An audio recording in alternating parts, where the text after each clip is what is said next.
I had somebody that I knew came and sat with me for the next day, and they would bring me food, things like that, because I wasn't in the state where I was able to function like that.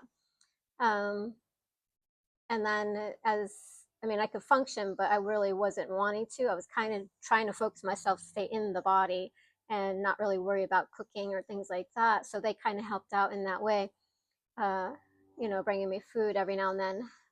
But that night, the next night after it happened, because it happened starting like 3 in the morning, I just woke up and I was getting ready for work, and I had to call into work because I couldn't do it. Like I couldn't even.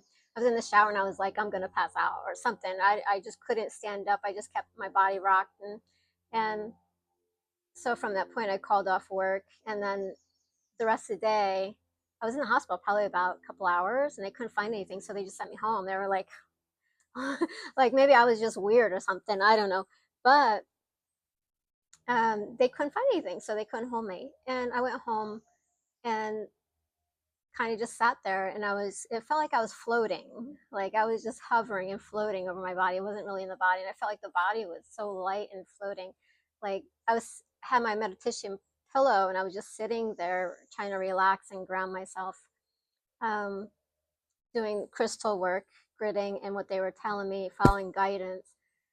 And it was that night of that day that it was like I could see this energetic snake, which just was rising up. And I'm like, this is really interesting. I don't really understand everything that's going on here.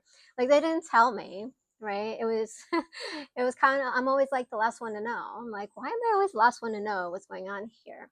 And for me, I look at it as because it's proof in the pudding, right?